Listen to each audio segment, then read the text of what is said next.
Jayam Vishnupad Paramahansa Parivrajakcharis Tadashisamad, His Divine Grace, A.C. Bhaktivedanta Swami Srila Prabhupada Ki, ISKCON's founder Acharya Srila Prabhupada Ki, Grantaraj Sri Chaitanya Charitamrita Ki, Shri Shri Nitai Gaura Hare Ki, Shri Shri Nitai Sachi Sutta Ki, Shri Giri Govardhan Ki, Sankirtan Yagya Ki, Gaur Purnima Mahotsava Ki, Gaur Premanande. All glories to their assembled devotees, all glories to their assembled devotees, all glories to their assembled devotees, all glories to Sri Guru and Sri Gauranga, all glories to Srila Prabhupada.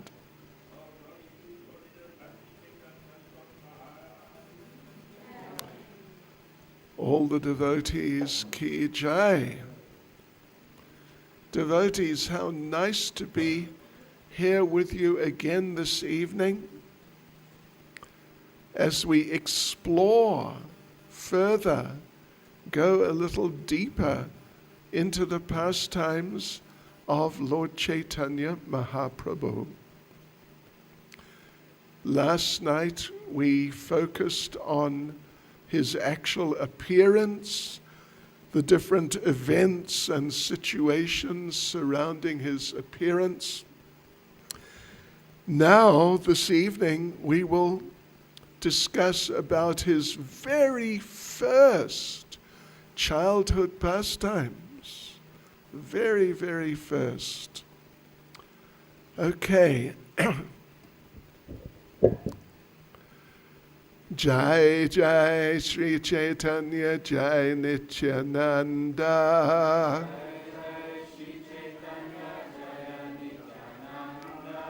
Jai Advaita Chandra Jai Gaura Bhakta Vrinda.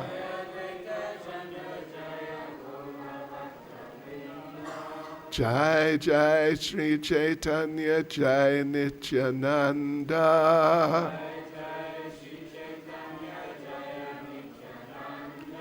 Jai Advaita Chandra Jai Gaura Bhakta Vrinda.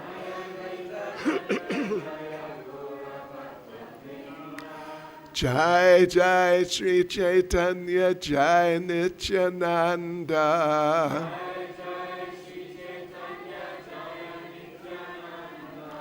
Jai Advaita Chandra Jai Gaura Bhakta Vrinda.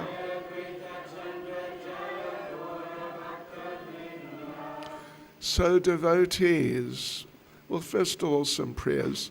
Nama Om Vishnu Padaya Krishna Prestaya Bhutale Shrimati Bhaktivedanta Swaminiti Namane Namaste Saraswati Deve Gauravani Pracharane Nirvishesha Shunyavadi Pastya Chadesha Tarane Sri Krishna Chaitanya Prabhu Nityananda Sri Advaita Gadadha Shivas Adi Gaura Bhakta Vrinda Hare Krishna, Krishna Krishna, Hare Hare, Hare Rama, Rama Rama, Hare Hare. Vanchakalpatarubhyascha kripa sindubhya evacha, patitanam pavanebhyo vaishnavebhyo namo namaha. Srila Prabhupada ki jai, Sri Gauranga Mahaprabhu ki jai. Yes, so devotees, Lord Chaitanya's childhood pastimes. There's several of them particularly mentioned and emphasized in Chaitanya Charitamrita. The first one is the story of Lord Caitanya and the snake. And as last night, there was what we call a palastuti, a verse of blessings for those at the end, for those offering some benedictions to those who may have listened carefully to the narration which has just finished. So there's also one here at the end, but we will read it at the beginning.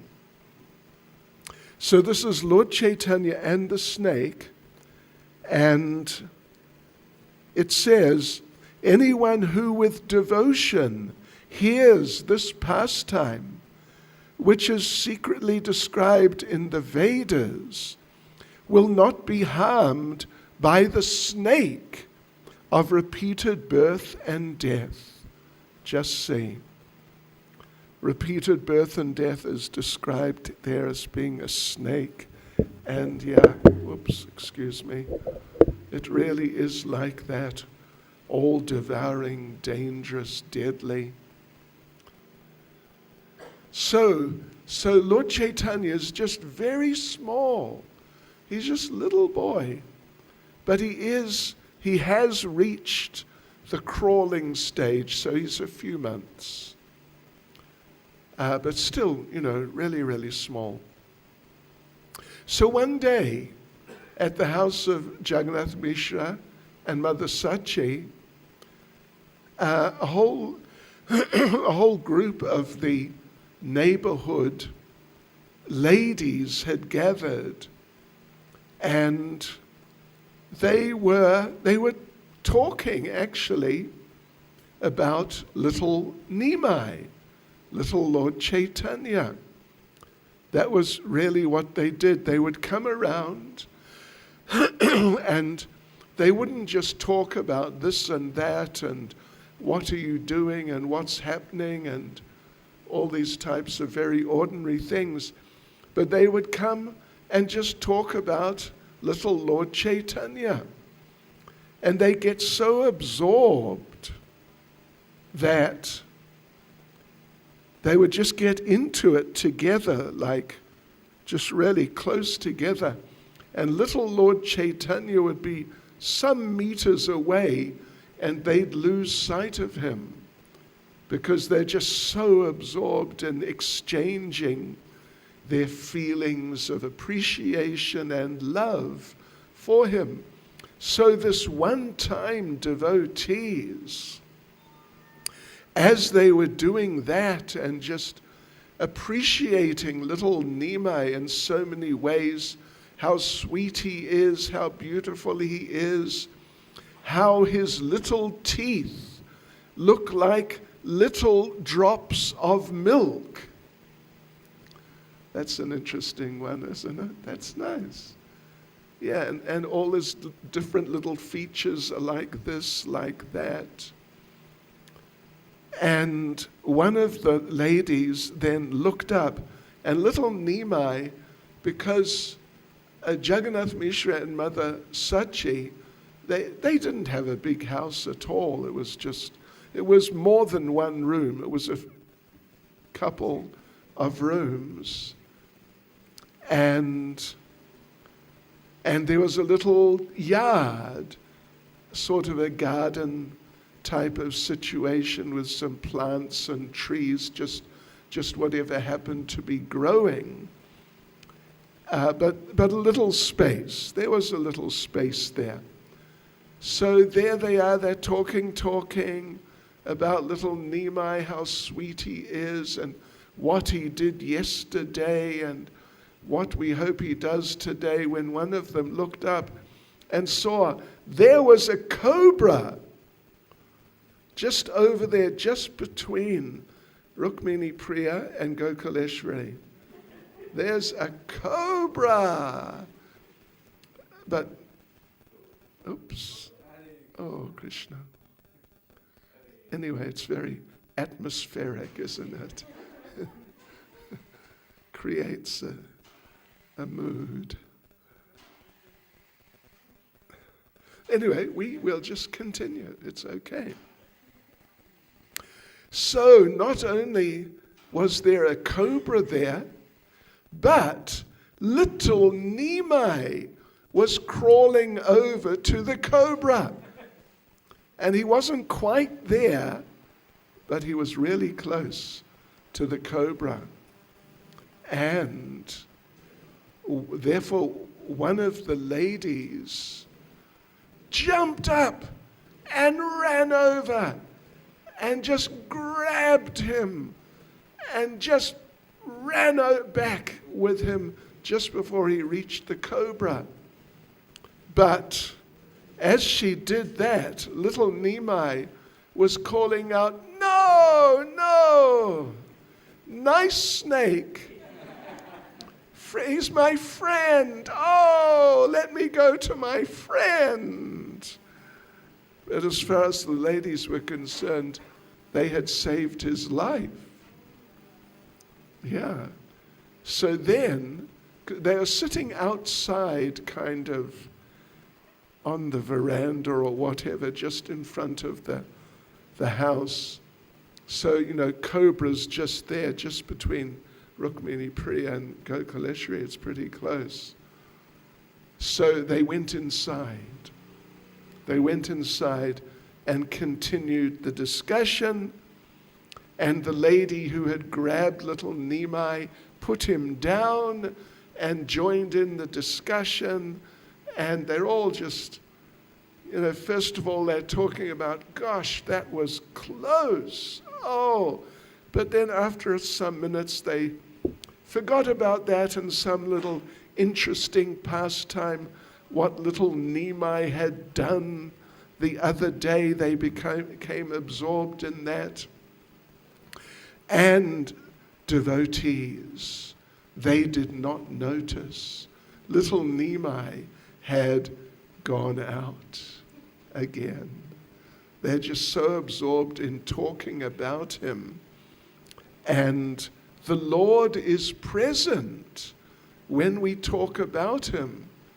So they felt that they're in his company and they're with him, and it's just so nice having exchanges with him. They didn't notice that he had gone out. Then one of the ladies noticed, what happened to Nimai? Where is he? Where's he gone? So they went out, and there was the snake.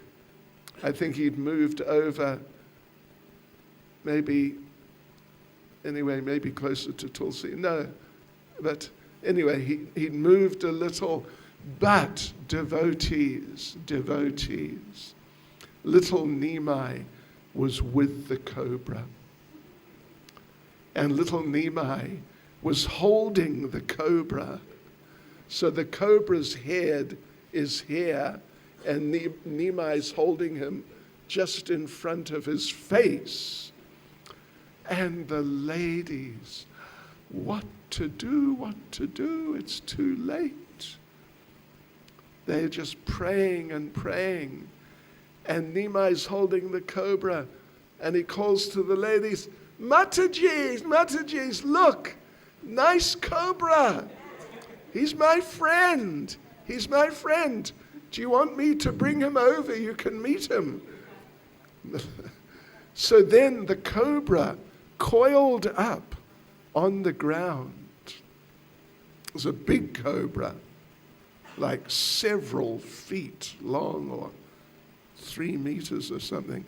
He coiled up on the ground, and little Nimai lay on top of him with the head of the cobra over Nimai's head.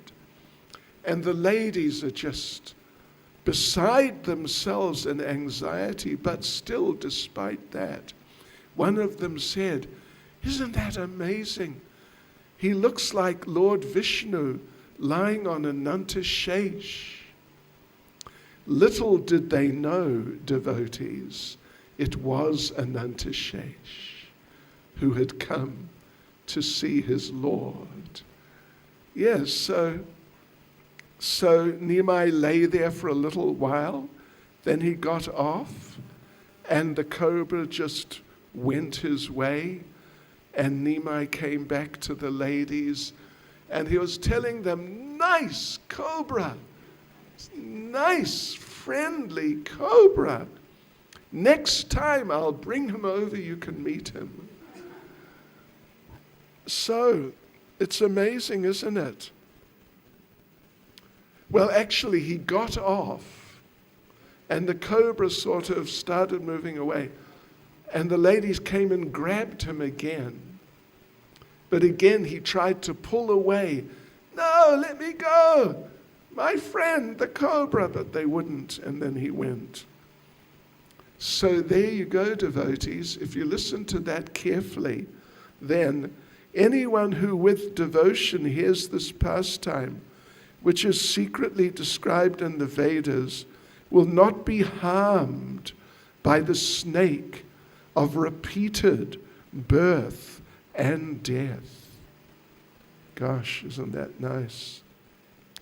So anyway, so little Lord Caitanya, the ladies come every day, particularly the ladies, and sometimes the men also, because everyone's just so fascinated. Hare Krishna.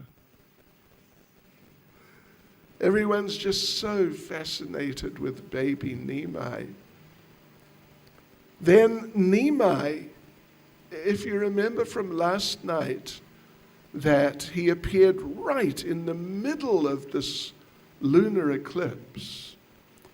And it was the practice in those days in India that during eclipses, people would go and gather by a sacred river or by some sacred kund or something of that sort. And they would chant and chant and chant. And even the Muslims would chant and chant. It was a really big thing.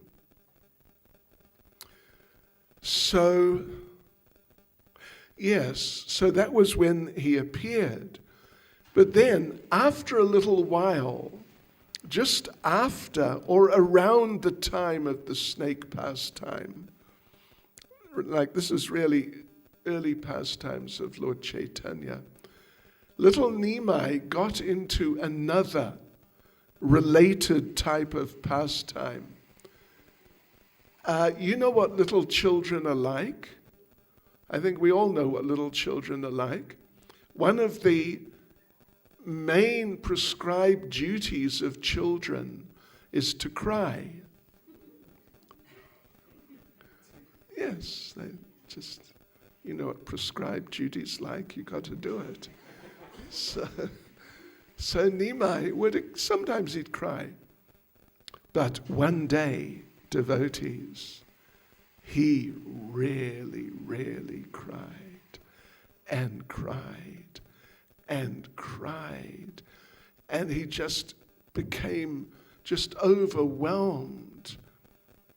And the ladies tried all their little sort of games and little exchanges they would have with their own children and children. When the children would cry, pick the child up, sort of bounce the child up again, up and down, and if there's a cow, say, "Look, go Mata, go Mata." And the little baby gets distracted and stops crying, because usually there's nothing, they're not really seriously crying, nothing's really that wrong. So they tried all their tricks, bouncing up and down. Look, there's Gomata, and oh, look at the bird, and oh, look, here's a nice sweet. I don't know, I'm not so practiced in such things, but you know what I mean. But Nimai would not stop crying at all. In fact, he was howling. He was just completely out of control, totally out of control, and just lost in this world of kind of feverish screaming. And they didn't know what to do. And one of the ladies, she tried all her tricks all the clever little things she did to pacify children. And she just got so frustrated that she said, "Oh, Krishna!" And Nimai stopped crying momentarily. And it was like, oh, look at that. But then he started crying again, and crying and crying. And so the lady thought, let me try again, see what happens. "Krishna, Krishna!" And Nimai stopped. And you know what children are like sometimes, crying and crying, then suddenly smile, big smile. And Nimai was smiling.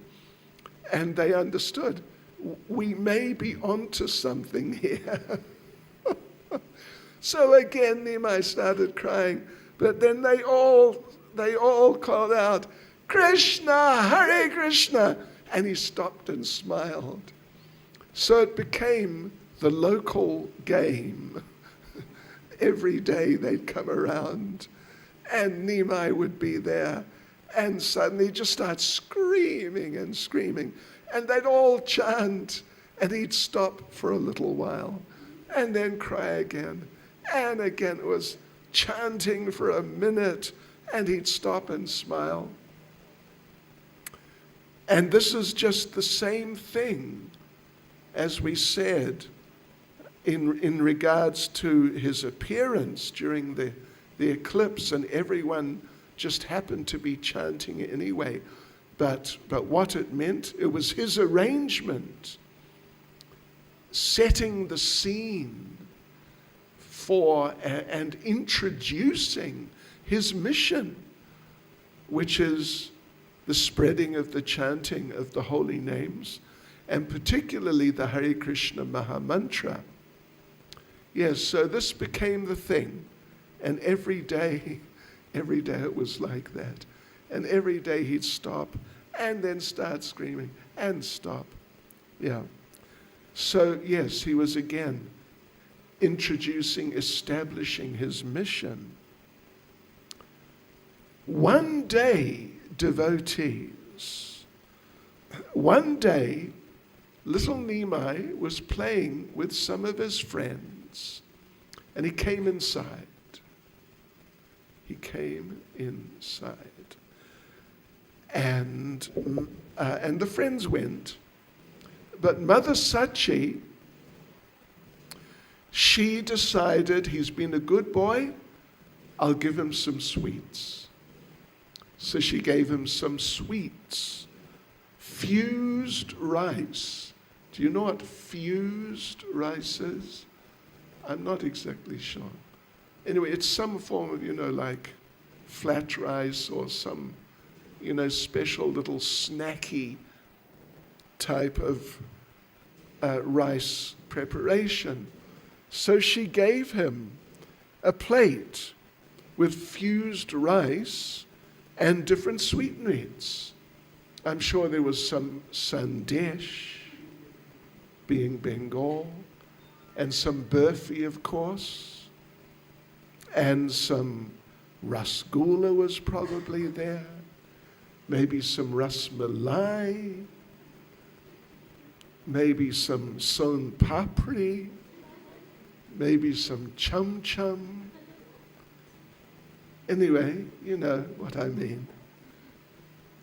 Yeah, just a nice range of sweets, and gave them to little Nimai and told him, just go ahead, you've been a good boy, just eat some sweets. So she gave him the plate of sweets and went off to another part of the house to carry on with her household duties. A couple of minutes later, she came back just to see how's our Nimai doing. And you know what she saw? He was eating dirt. He was just inside, but he's crawled out and got some dirt from outside, and now he had a whole handful of dirt and he's eating the dirt. And Mother Sachi said, Nimai, what are you doing? You don't eat dirt. Stop. Stop it right now. And Nimai said, no. Why are you angry? You already gave me dirt to eat. How's that? And Mother Sachi said, what dirt? I made those sweets myself. Nice. Oh, what? Chum chum, yeah, but what was I thinking of? Anyway, just nice, Mysore pak. Oh, yes. How about cashew burfi? Oh, yeah. Oh, yeah. So Mother Yashoda said, what do you mean dirt? I gave you nice sweets. And Nimai said that all these sweets you gave me, they're just transformations of dirt. That's all. Everything is transformations of dirt. So I thought, let's just eat the dirt, because it's where everything comes from. And Mother Sachi said, well. And Nimai said, this body is a transformation of dirt. Yes, everything. The whole world is just dirt in one form or another, and I'm eating dirt. And Mother Sachi said that. Well, Mother Sachi was astonished.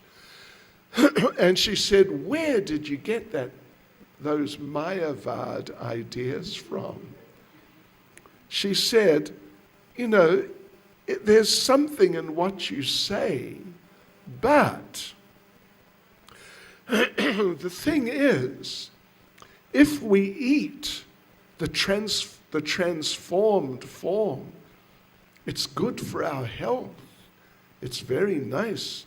We become strong and healthy. But if we eat the actual dirt, it'll make us sick. And Nimai, Lord Caitanya said, really? I hadn't thought of that. And Mother Sachi said, yes. And she picked up a water pot and said, you see this water pot? It is earth, it is dirt, put together nicely, but we've put it together in such a way there's water inside it. And we can drink the water from the pot, the earthen pot, and it's very nice. But if we just took some of the dirt that the pot was made of and just poured some water on the dirt, we just have mud. So we don't do it like that.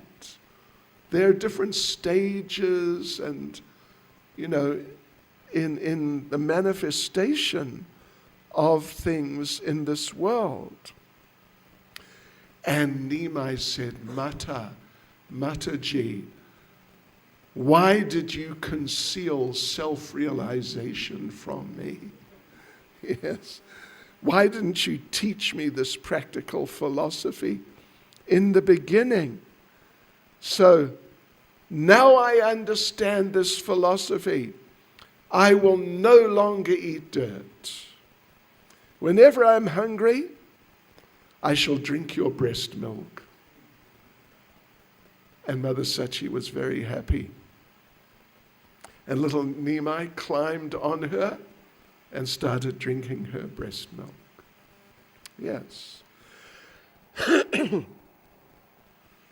One day, devotees, just shortly after, not long after, but now Nimai is walking, or trying to walk, sometimes walking, and struggling a little sometimes to walk. And what should happen, devotees?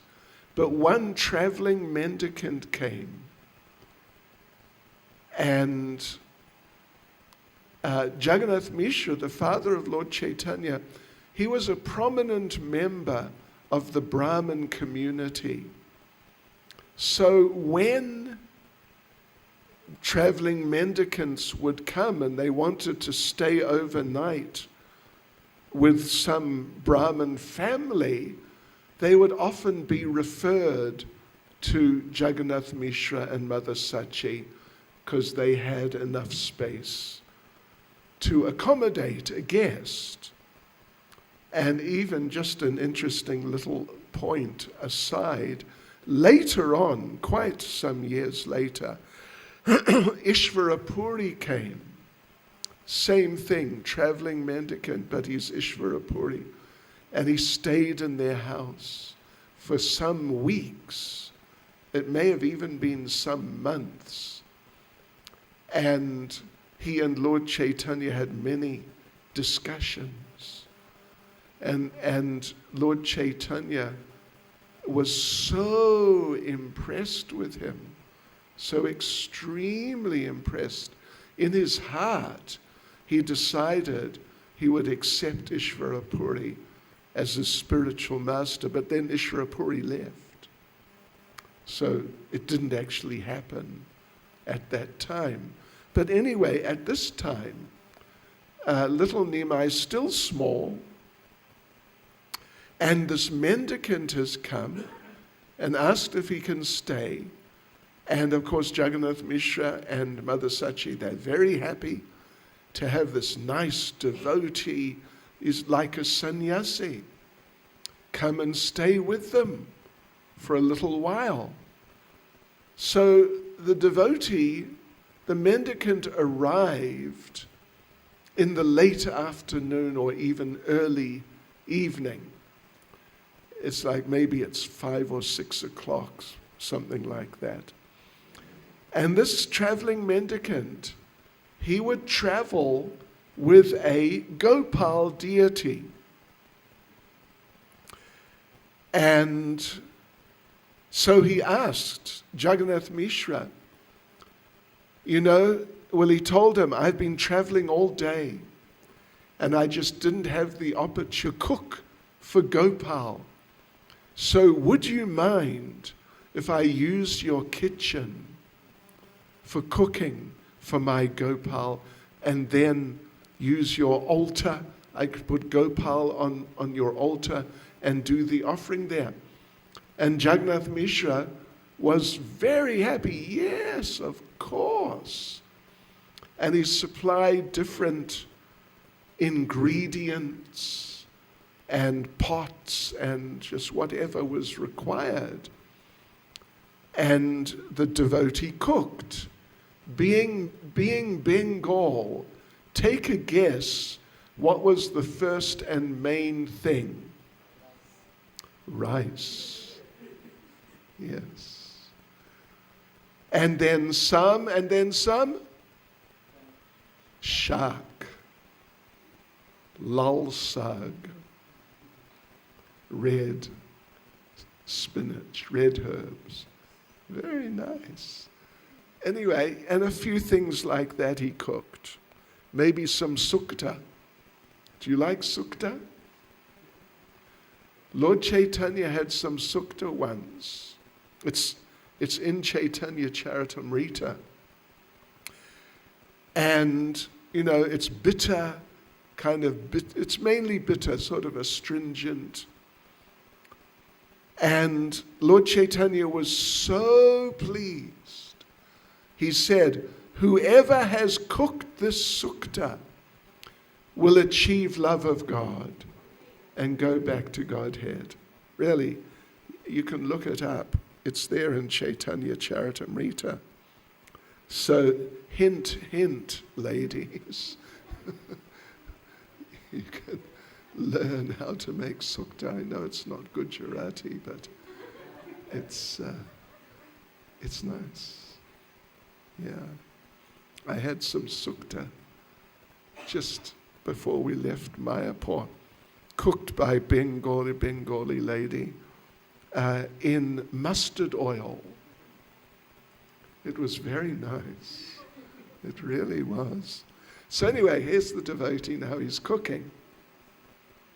He's cooking, and it takes, half an hour or whatever it takes. He's got to cut things up, and so probably, maybe 45 minutes or an hour even. So he gets his offering ready, the rice, some sukta, some spinachy things, and, just a fairly simple type of offering, just plain white rice.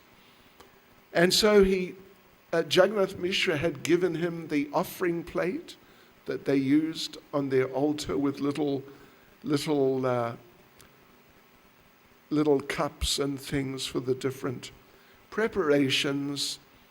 So he put his rice there, some dal, and then the vegetables, and took the plate into the temple room, put it on the altar, took the bell in his hand, bowed down, head on the ground. Now he's chanting the mantras, Nama Om Vishnu Padaya, Krishna Prestaya, and so on like that. And there he is, he's down, and he's doing the offering. In his mind, he's thinking, my dear Gopal, I hope you like this offering. Sorry it's late. And then suddenly, from the altar, just right next to him, he heard eating sounds. Chomp, chomp, slurp. And he looked up, what's going on here? And there was little Nimai eating off the offering plate, which was in front of Gopal, and everything was meant for Gopal. And the poor devotee mendicant, oh no, what are you doing, you naughty little boy? Why did you do that? Oh, you've spoiled everything.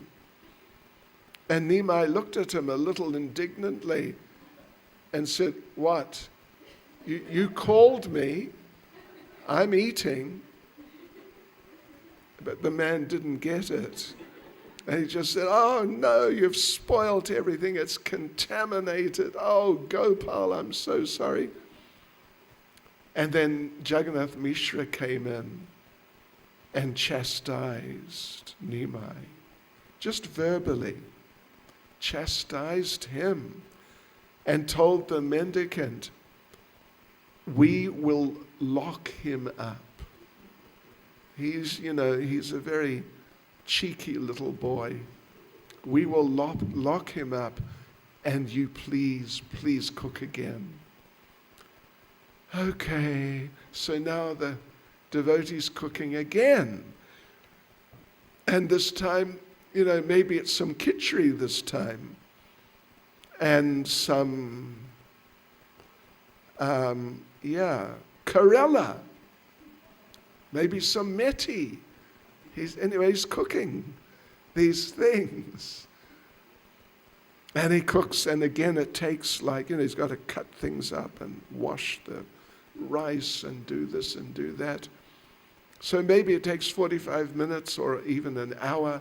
Now it's into the evening. It's sort of 7 o'clock, might even be 8 o'clock. So, okay, puts the preparations in the little bowls, takes the plate, puts it, goes into the temple room, puts it in front of Gopal, bows down, looks around. He's not here. Okay, sure. Bows down, rings the bell, Nama Om Vishnu Padaya Krishna Prestaya Bhutale. Suddenly he hears slurp, slurp, and chew, chew, and burp. All these sounds. And he can't believe it. He looks up. No, it's not possible. It cannot be. It cannot be. It is not happening, but it was happening. You naughty little boy, they locked you up. I saw they locked you up. What are you doing? You're such a naughty boy. And Nimai looked at him again and said, what's wrong with you? You called me to eat. Here I am. But the man just didn't understand. And then a Jagannath Mishra came, and he was just, he was really disturbed. And he told the mendicant, I'm so sorry. This boy, we've got to train him. He's terrible. He said, look, we will take this boy to a relative's house on the other side of town. And there they have a room. It has no windows and just a door, and we will lock the door and put guards on it. And you please cook again. And the mendicant was crying and thinking, oh, Gopal won't accept my offering. Oh no, I'm a sinful wretch. Oh no. But Jagannath Mishra talked him into it. And he cooked again. And maybe he did some roti this time, but anyway, he cooked again.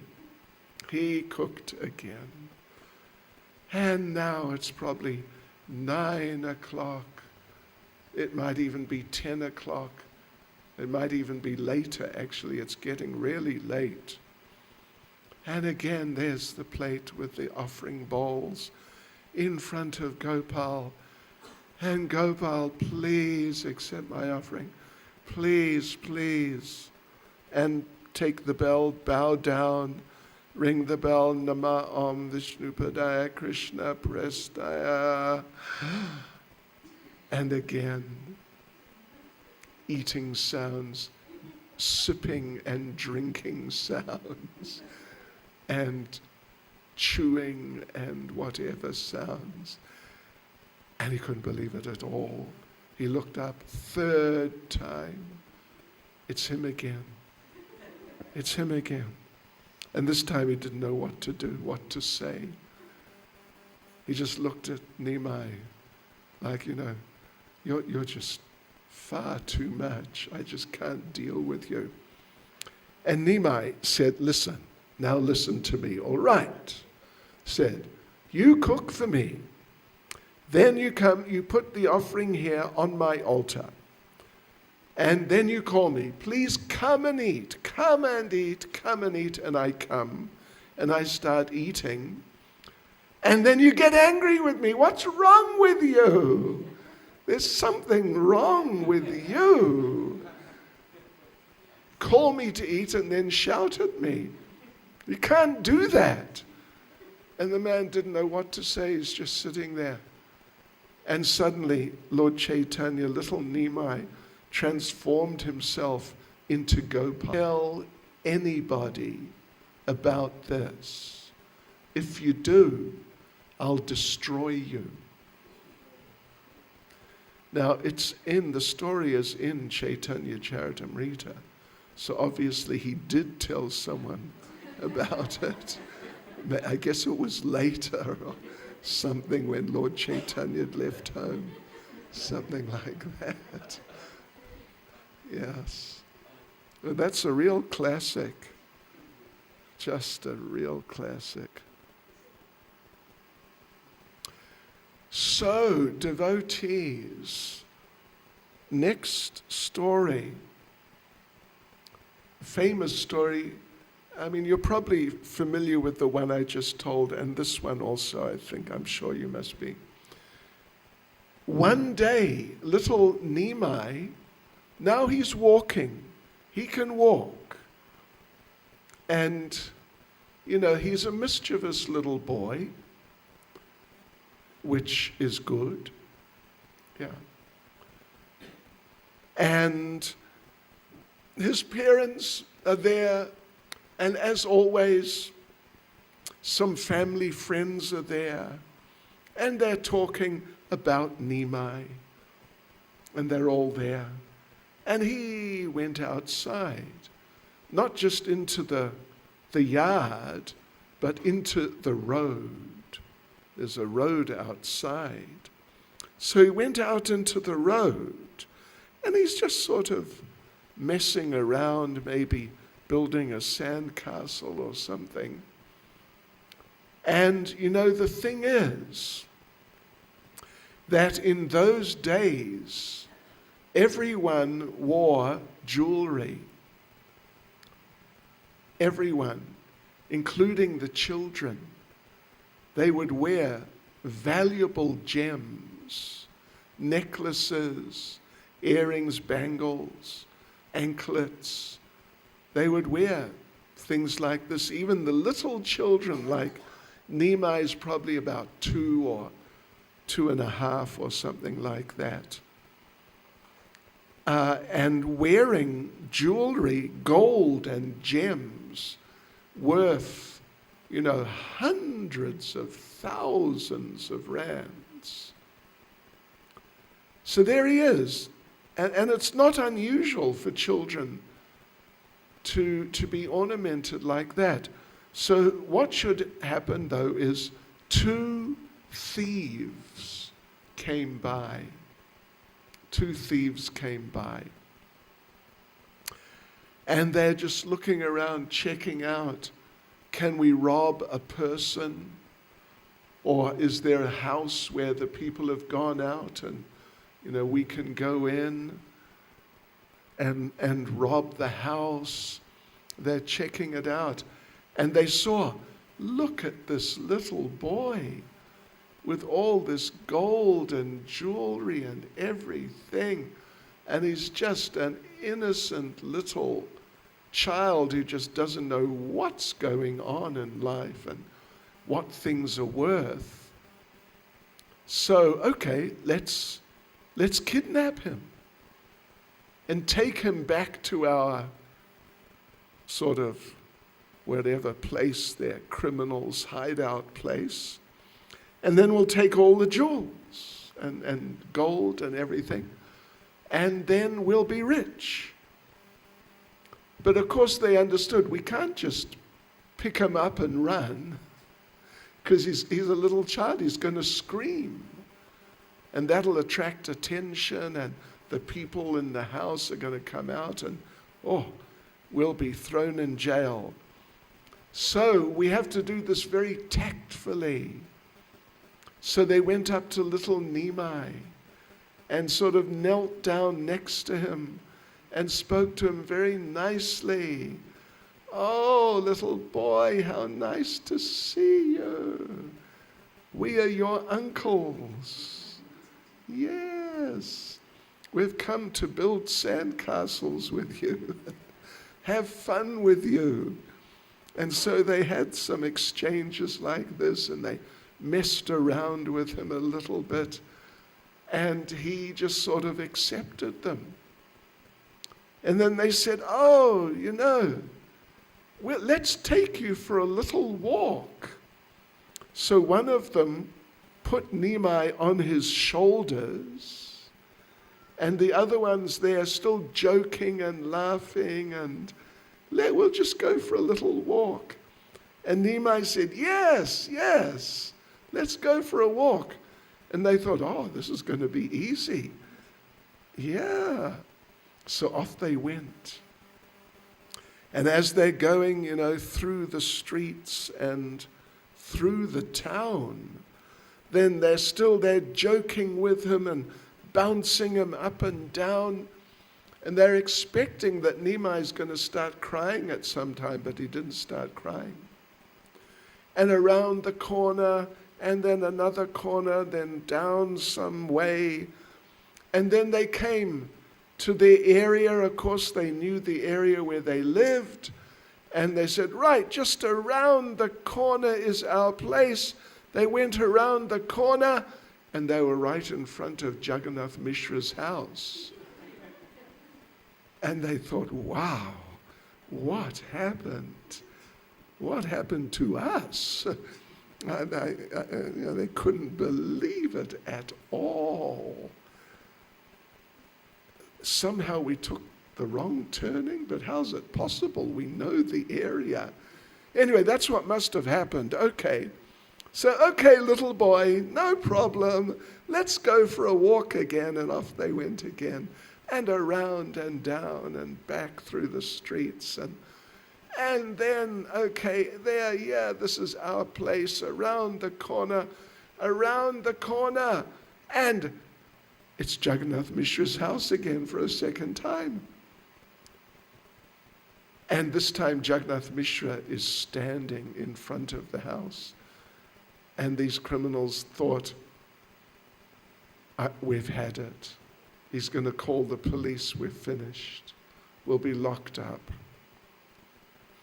So they put little Nimai down, and they said that, your little boy went wandering away, so we brought him back.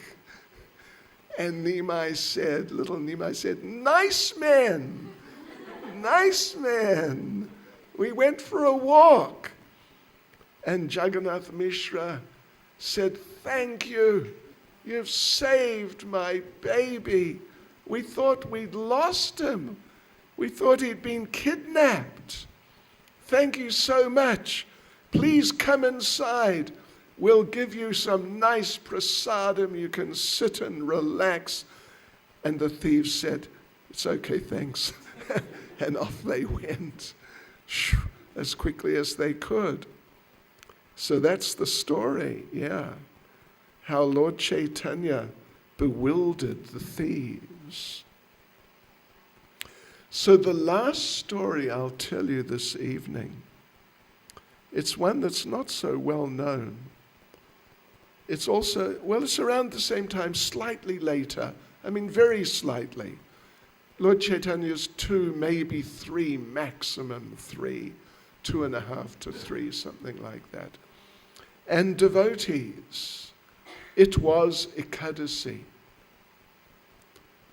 And in those days, generally, like the strict devotees, like Jagannath Mishra and people like that, Advaita Acharya was one of his close friends, they would fast on Ekadasi. And they were very rigid. And they would, even with Nimai, they would feed him Ekadasi on Ekadasi. Yeah. But one Ekadasi, Nimai suddenly made an announcement.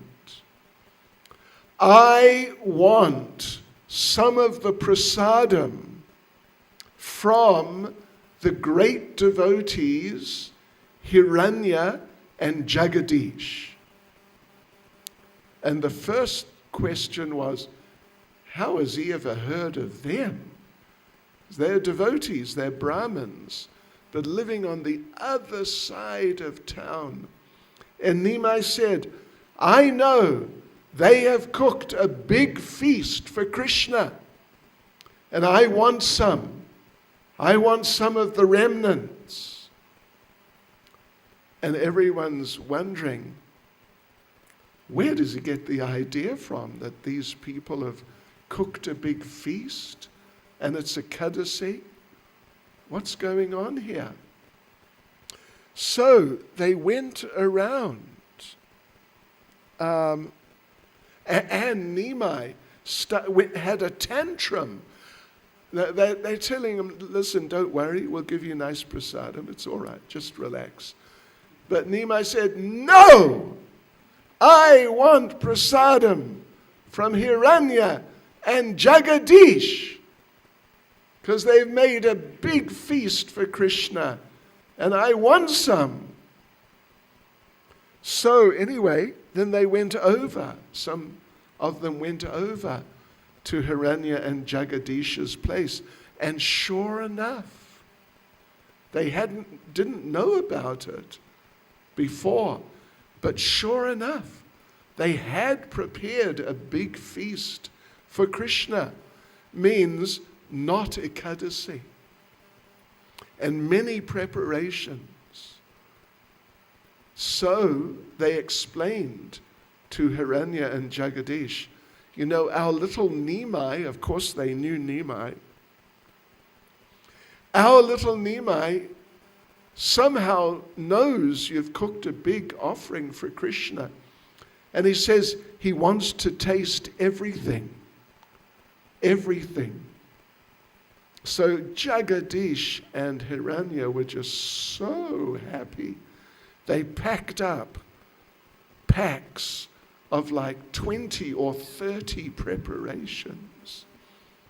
And then Jagannath Mishra and everyone took all those pots of prasadam over there and Nimai, and they put it in front of Nimai, and Nimai tasted a little of each preparation. And Nimai was happy. Shri Nimai Pandit Ke, Shri Chaitanya Mahaprabhu Ke, Shri Gopanima Mahotsava Ke, Srila Prabhupada Ke, Go Premanande.